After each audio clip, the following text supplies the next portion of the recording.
Hello, welcome to Pixel Life Gaming. In this video we will be comparing the Tank Simulator missions and gameplay of Men of War Assault Squad 2 and Company of Heroes Tales of Valor. We will mainly be focusing on the gameplay dynamics of specific Tank Simulator missions featured in each title, but before we begin comparing these games, I want to take this time to explain the scoring system that will be featured in this video.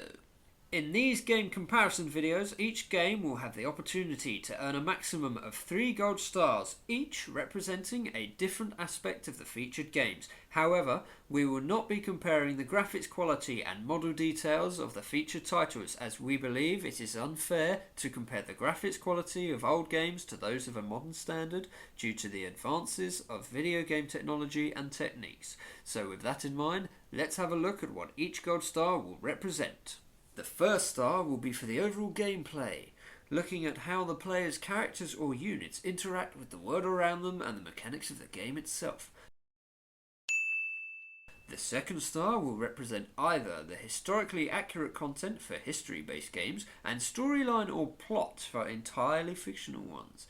This star will be awarded to whichever title features most accurately depicted content of a game based on a historical period. On the other hand, for non-historical based games, this category will be awarded to whichever title features a more player-engaging experience or encompassing storyline and world.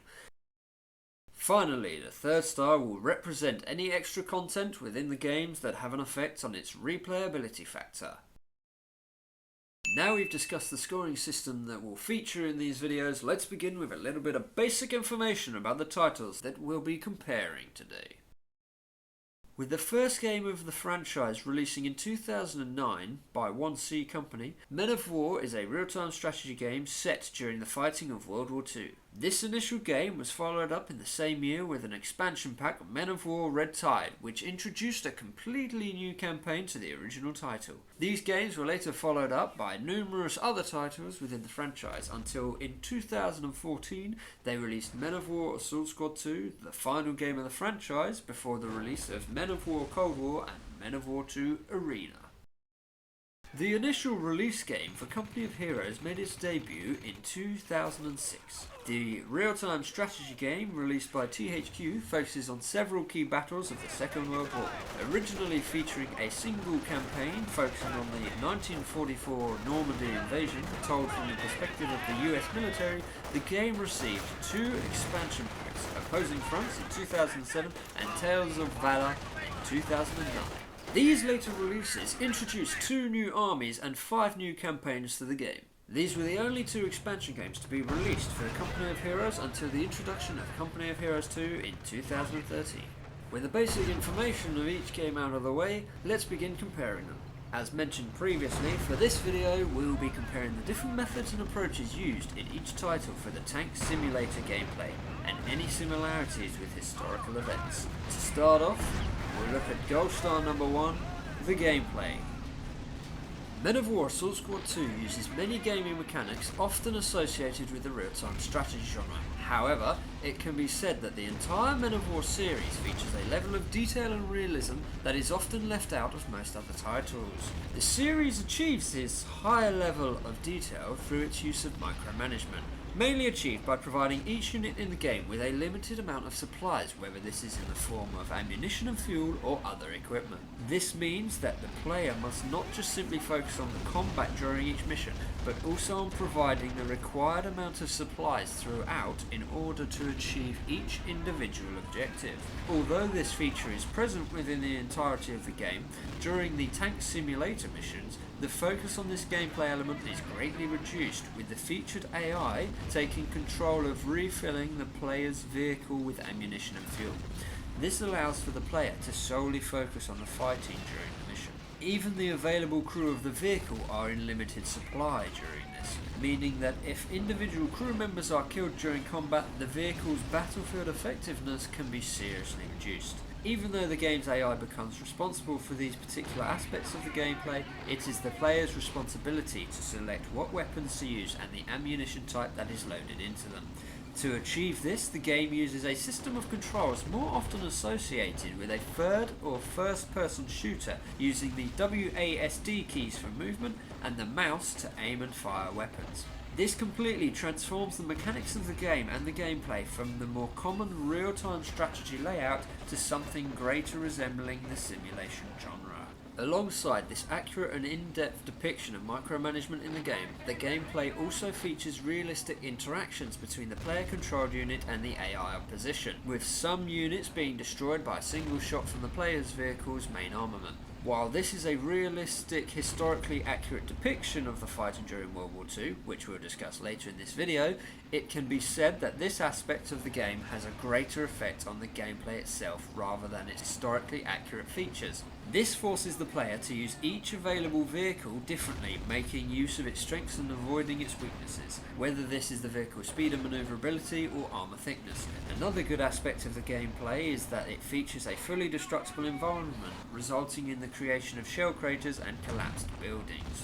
Although there are all these great features within the game, there is one main feature that has a negative impact on the gameplay of these missions: the design of the direct control mode itself. Due to the way this mode affects the rest of the game and mission types, during these tank simulator missions, the game registers invisible objects in the foreground as being present. This can result in the player's vehicle facing the wrong direction as the targeting cursor, leaving it vulnerable to being destroyed by the intended target. This can be a frustrating feature of the gameplay, as it often results in the destruction of the player's vehicle, causing them to fail the mission and forcing them to restart or load a previous saved game file. Now we've discussed the gameplay features used in Men of War Assault Squad 2, let's have a look at Company of Heroes Tales of Valor.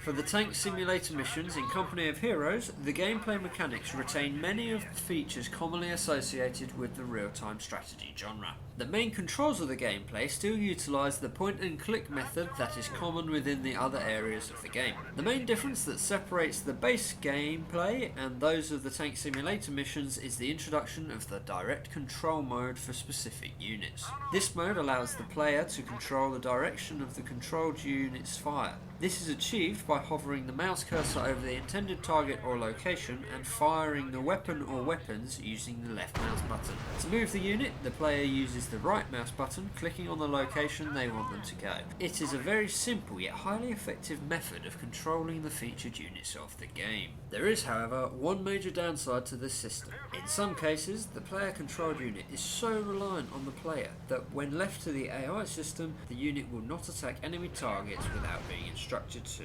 This feature means that the unit requires the full attention of the player during these missions, which during the first mission of the campaign is not a problem, as they must focus on only one single unit.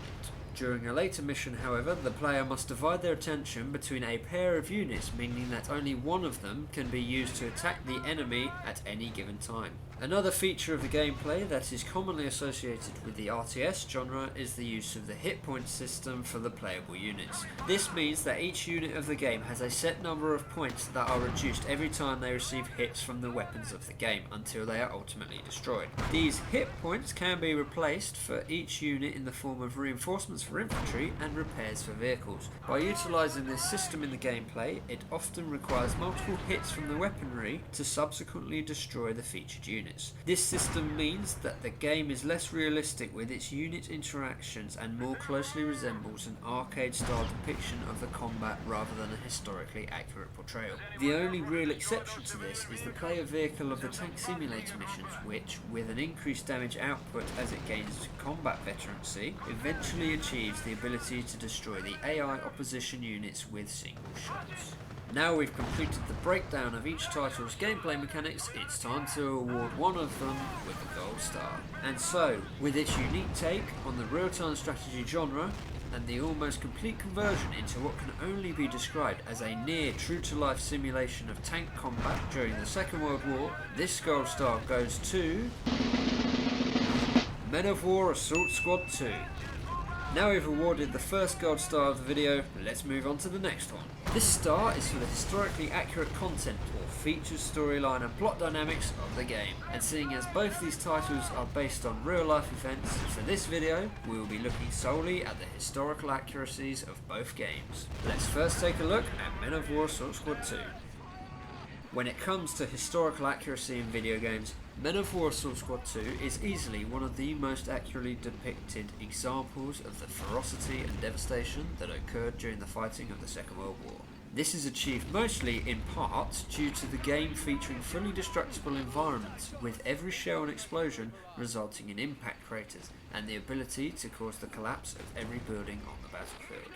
By using real-world information and statistics such as vehicle armour thickness and gun velocity, the game achieves highly realistic interactions between all the featured units and weaponry. This results in the player experiencing the same types of issues that had to be overcome by the soldiers on the battlefield and the commanding officers of the armed forces during the conflict. As well as the realistic portrayal of the unit interactions and fully destructible environments, it can also be said that the resulting imagery from these interactions are depicted to a historically accurate detail. The imagery reflects the descriptions from several separate eyewitness statements of what happens when vehicles are destroyed by weapons of war. There's an immediate fusion of metal into a cherry red glow where it's hit with a black hole in the middle of it. These descriptions of the types of damage caused to such armoured vehicles is clearly visible in these screenshots from the game, with a black hole in the armour from the penetrating round and a red hot glow around the edges. Alongside these elements, each vehicle in the game enters the battlefield with a base number of crew already inside the vehicle. These individual crew members can be lost through the fighting, severely reducing the vehicle's combat effectiveness, greatly reflecting this reality in a realistic way. Although the game features all these realistic qualities, these have a greater effect on its gameplay rather than its depiction of a historically accurate game. While it depicts the armour protection and weapon capabilities accurately, the game suffers greatly from many historical inaccuracies, the greatest of which focuses on the availability of certain units within the game. This issue, however, is not just restricted to the tank simulator missions, some of which feature weapons that never progress beyond the prototype phase, such as the Japanese Chiri and the Hori-1 tanks, let alone being used in actual combat. As well as the inaccurate portrayal of certain vehicles entering combat service, several battles of the game are also depicted inaccurately, with the wrong nations being used in the fighting. The best example of this is in the Battle for Khan mission, which sees the player-operated German army fighting against US forces. While this may not seem to be an issue to anyone with zero knowledge of the Second World War, it is a highly inaccurate depiction of the battle simply for having the wrong combatants on the battlefield, as those with any knowledge of World War II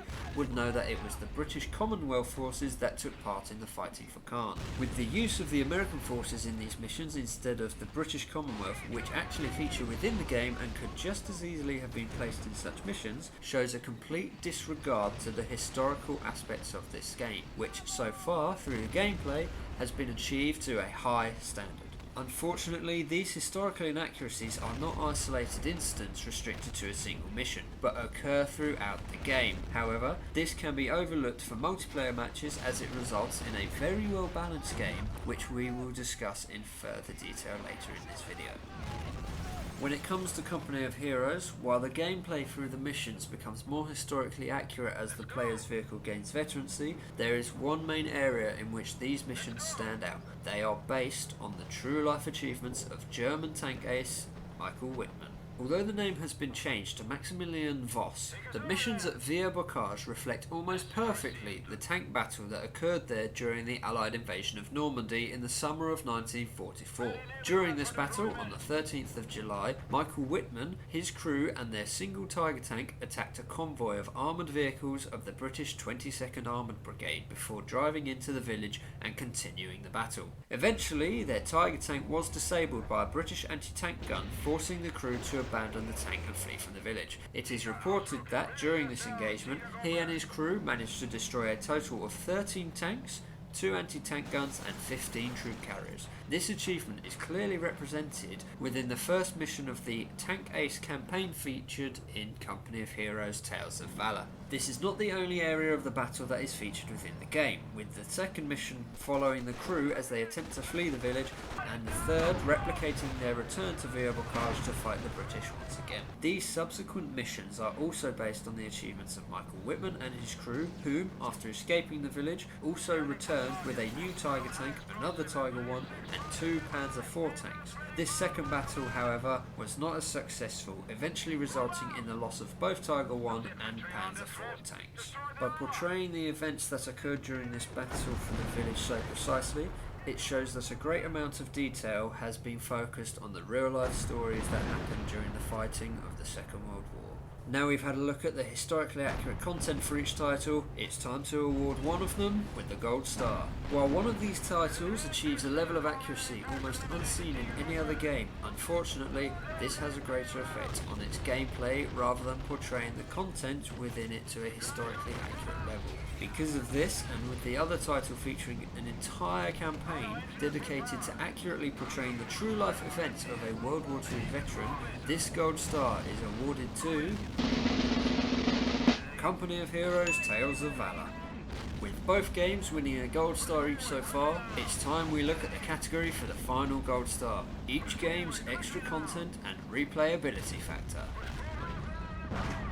When it comes to Men of War Assault Squad 2, the selection of units available within the game is immense. This is evident in the tank simulator missions, which allows the player to control 3 different vehicles for each nation over 5 separate maps. For the German mission, they have the option of playing in either the Tiger 1 and Panther tank, or the Jagdpanther tank destroyer.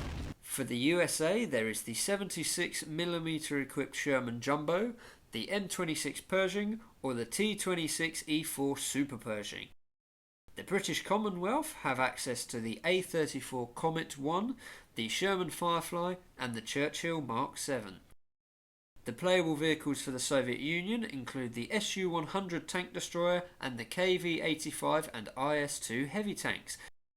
And finally, the Japanese Empire mission features the Chito, the Chiri and the Hori-1.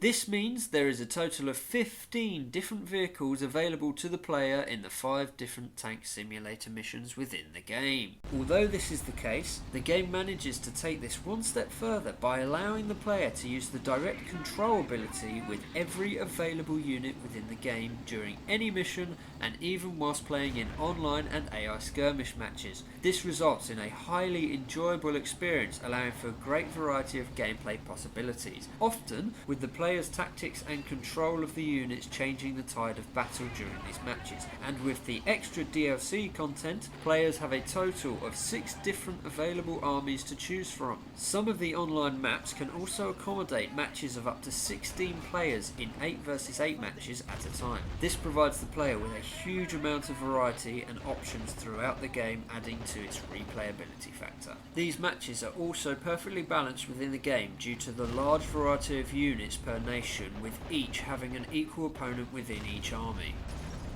For extra content and replayability, Company of Heroes Tales of Valor introduces several elements to the original release that greatly improves this area of the game. This is mainly achieved within the introduction of several new online game modes known as operations, including a tank-based one called Panzerkrieg. The 4 playable armies in the game are split into 2 factions: the Allies, which feature US and British units, and the Axis forces made up of units from the Wehrmacht and Panzer elite armies. There are 3 available vehicles for each faction, with the Allies having access to the M18 Hellcat tank destroyer, M4 Sherman and the Churchill tank, and the Axis featuring the Hotchkiss, Panzer IV and Panther tanks. This game mode, along with certain mission units, is the only area of the game that features the newly introduced direct control mode. Although this feature is a welcome addition, the lack of its availability in the other areas of the game means that it has no real impact on the title's replayability factor, even though it is a great game. The greatest effect on the game's replayability is created by the AI and online skirmish game modes, which feature a large selection of maps, 4 playable armies with alternative units, and 2 different victory conditions which can accommodate up to 8 players at a time. Now we've looked at all the categories for each title, it's time to award the final gold star of the video. So with a great variety of units available for all nations within the game, the ability to use the direct control feature throughout, and the possibility of creating huge 8 versus 8 player battles online and against AI, the final gold star goes to Men of War Assault Squad 2. And there we have it! With all available gold stars awarded, we have a clear overall winner, Men of War Assault Squad 2. I hope you've enjoyed this video, and if you have, please feel free to leave a like, follow the channel, or check out some other videos on our playlists. So until the next time, have a good one, and goodbye.